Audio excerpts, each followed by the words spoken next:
can try and win championships, and that's what it's all about. When you look from the outside and you watch this team, I know we're going to have a real good, solid hockey team this year. What's up, everybody, and welcome back to Fireside Rangers. I'm your host, Anthony Robardo, joined by my co-host right here, Eric Wilson. Today, we're going to talk about KAndre Miller, defenseman for the New York Rangers, what his contract could look like in the 2023-24 season, and whether or not the Rangers can realistically bring him back. Now, his contract is expiring after this season. Eric, we're in agreement. We like KAndre Miller. We want to bring him back. We think he's a great player, but will the cap permit it? That is the big question that we're going to discuss in today's episode. But before we dive into all of that good stuff, Eric, how are you doing today? I'm doing good. You know, the Rangers coming off like a tough but expected loss. But, you know, we're back in the saddle tonight against Florida. Should be a good game. Couldn't wear my Panthers hat today because of that. So enjoy the hair. Yes, your hair looks amazing. Your Panthers hat never looks amazing. And you need a Rangers hat immediately. You've got jerseys, you've got T-shirts, but you don't have any hats. And I think we're going to have to change that soon enough. You know, I have a nice winter hat, but in Florida, dude, it's too hot to wear it. Yes, it is. It is nasty down here. It is hot. It is gross. But what is not nasty, hot, and gross is the ice that the Rangers skate on. Let's go ahead and talk about the New York Rangers, baby. KAndre Miller. Now, let's talk about his contract because he signed a 3-year deal worth $1.275 average annual value.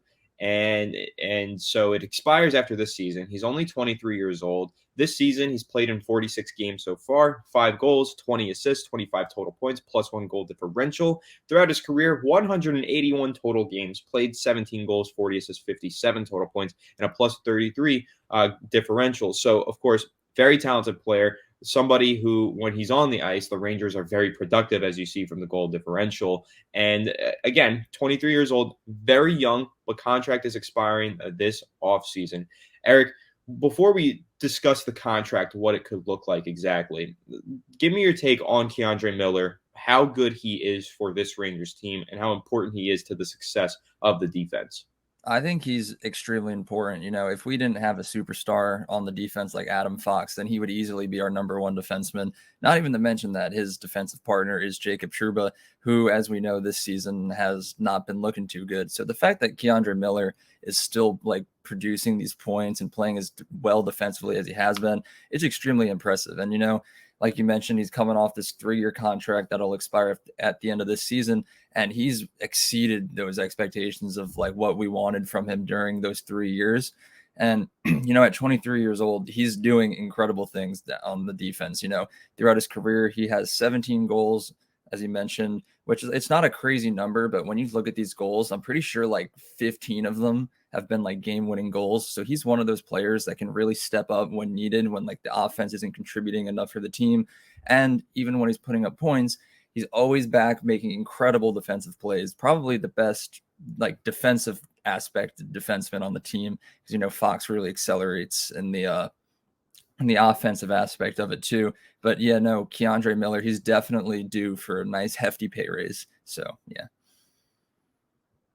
Yeah, so I guess that pretty much brings up the second part of this. How much of a pay raise does KAndre Miller deserve? What should the Rangers be willing to spend on him? And then the other part of that is, what can the Rangers spend on him? Because what they're willing to and what they're able to might be two completely different stories. Now, right now, they're projected to have only $1.5 million in cap space at the end of this season. Now, we'll see who they trade, who they release. I'm sure they'll free up some space somehow. But it looks like the Rangers are not going to have a lot of money to spend in this offseason. And when you take a look at the players with expiring contracts that they have, of course, we know KAndre Miller, as we're mentioning, his contract is expiring. He's going to be a restricted free agent. But some other players who will also be restricted free agents, Philip Hedl is a big name. Let's see what they have to pay him. Of course, Alexis Lafreniere. Let's see what happens with Alexis Lafreniere. Vitaly Kravtsov, probably gone. That's fine. Gauthier and Sammy Blais is an unrestricted free agent.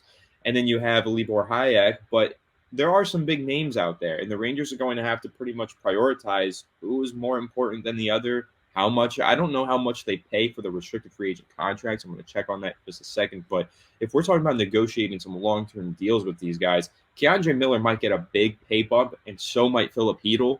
So how can realistically the Rangers afford both of those players, plus find some reinforcements on their lines through free agency or via trade? It's going to be tough because right now they are cap strapped. And if you want to know where the money is tied up in, I'm sure many of you know Artemi Panarin, over $11 million on average annual value. Mika Zibanejad, $8.5 million. Kreider, $6.5 million. And of course, we just signed Trocheck to that big $5.5 million deal per year. So there's a lot of money tied up to the top end of this roster. But some of these other guys, and especially these defensemen, they need some big paydays. And again, I forgot to mention Adam Fox at $9.5 million and Jacob Trouba $8 million. So that takes away a big portion of your salary right there. So what is left for KAndre Miller? Eric, I'm going to ask you, how much do you think KAndre Miller is worth? What kind of contract would you be willing to give him, average annual value? And what do you think realistically the Rangers can afford to give him? So just based on what we've seen from Miller throughout his career, especially this season, which everyone I think can pretty much say is his best season yet so far, in a perfect world, he really deserves like a 6-year contract worth like $6 million, like a nice little 6x6 right there. But if we're talking realistically, that's pretty much impossible unless we just move like a bunch of players to make it happen.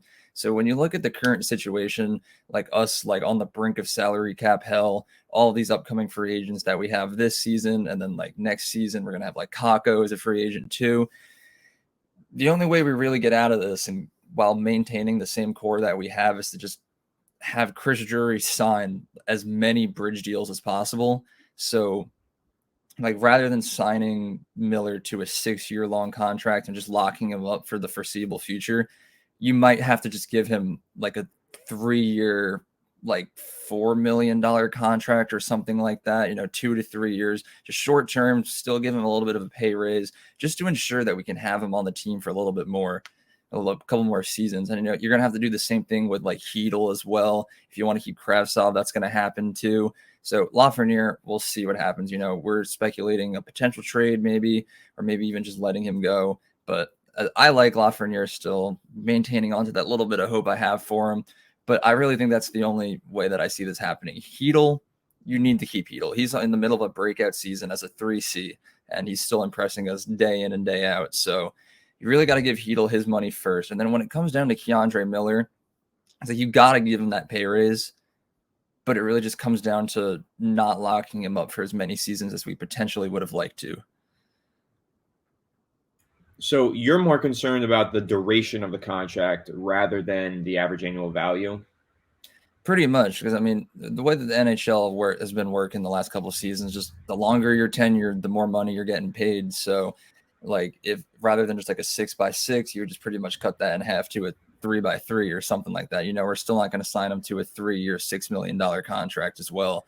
So they go hand in hand with each other. And I think that's pretty much the smartest and pretty much the only realistic play that Chris Drury has like in his hand right now, is to just not sign him for as long as we want to, just so it can be a little bit cheaper and just save as much money as possible for the other guys as well. The problem is, though, he is a restricted free agent, so he can negotiate with other teams. Other teams can make him an offer. The Rangers just have to choose whether or not they're going to match that offer. So you're saying you would hope that he gets the 3x3, for an example, from the Rangers, right? But what if, the Bruins or some random team out there offers him that 6x6? Then what do the Rangers do? Do they just match that and they say, we got to keep KAndre Miller? Or what do you think, Eric? Well, see, that's the tough question right there, because we love KAndre Miller. He's, like I just mentioned earlier, pretty much our best defenseman besides Adam Fox right now, and no one's going to be better than Adam Fox right now. So we just really got to see, is it worth it? Should we match another team if they make a better offer? Will he even want to listen to other offers, or does he want to stay in New York for the duration of his career? There's a lot of questions in the air that I don't have the answers to right now, but all we can do is hope that just he wants to stay here and he'd be willing to take a little bit of a pay cut in order to stay with his team and keep our defensive core intact for the next couple of seasons. I guess that's what we would hope, but it's always kind of tough when you're hoping that a player is willing to take a pay cut, because even if they think they are, once that money comes calling, they might just have to change their mind. We're talking millions and millions of dollars in pay cuts. That's crazy. So I think that's always an interesting discussion, even when we talk about any player in any sport. Are they willing to take a pay cut? I think in theory, a lot of them are, but in practice, it's really tough to say no to the money. Before we move on here, I have a quote from KAndre Miller about the situation. He said, quote, "Everyone knows what this year means for me and my career and my family. Everyone I've been through this journey with," he said, following Wednesday's practice at the Madison Square Garden Training Center in Tarrytown. Quote, "It's something you've been working for your whole life, and for it to be so close, it's just that last push before restricted free agency.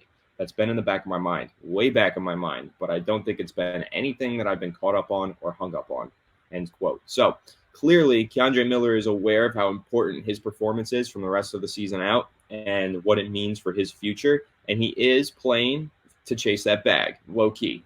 He's got it in the back of his mind. He knows that his performances mean a larger payday, and he is playing some damn good hockey right now. So, Eric, I guess what are your thoughts on that quote? And do you think that maybe it's a good thing that he's got that in the back of his mind? Or do you think maybe for the Rangers' sake, you would hope that he's more just focused on the hockey and that they focus on the contract?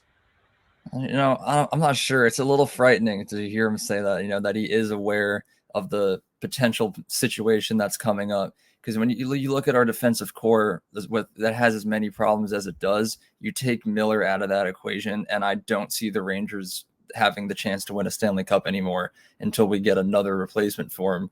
So I don't know. I guess it's good that he really just wants to focus on the season right now, play the best hockey that he can. But even if it's in the back of his mind, he's still thinking about it. He's thinking about that money, as you mentioned. He might just be going for that bag right now. So I guess only time will tell to see what will happen. Will the Rangers be able to sign him? I think it's very possible, and I think it's more likely to happen than not. But there's definitely a lot of kinks that the Rangers are going to have to work out in order to make it happen. Yes, there are. I mean, the Rangers just don't have the healthiest salary cap right now. They are kind of crammed with space. They're running out of space, to be completely honest. I mean, a lot of money tied up to their big talents, which is completely fair, totally valid. Of course, we got to pay the guys like Artemi Panarin and those other players who are making upwards of $8 million, Zibanejad, Trouba, Fox. But when you look at it, it leaves very little room for improvement on the bottom half of the roster. And so when you have a talented player like KAndre Miller ready to hit free agency, you kind of need to decide, are you going to extend him and pay him and then just mud your salary cap space even worse?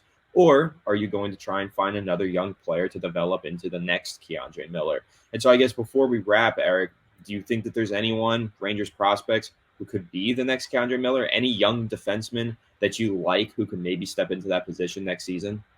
I mean, the answer is yes, definitely. There are. You know how I am with prospects. I never remember their names. But the one thing that I can't say a specific name right now, but the one thing that I am very well aware of is that we have an incredible defensive prospects pool, probably top 3 in the league, if not the best in the league right now. So if we do get rid of Miller right now, within the next 2 to 3 seasons, it's we're going to have a handful of options of someone who plays very similar to him and might even become better than him at some point. But then the problem is we're in our window to win a Stanley Cup right now. It's do we want to risk waiting that long? Will we still be this good in a couple years? Because, even outside of Miller, we still got guys like Lafreniere, Hedel, Blake, Krasov. They're not all going to be here for that long, especially if we do re-sign Miller. So I think we just really got to focus on re-signing Miller and then just winning a Stanley Cup while we have the chance right now. Yeah, I think that is just chasing that cup. And for reference, one of the players that you might be thinking of, defensive prospects, we've talked about him on the channel before, Eric. You might remember the name now that I say it, Matthew Robertson.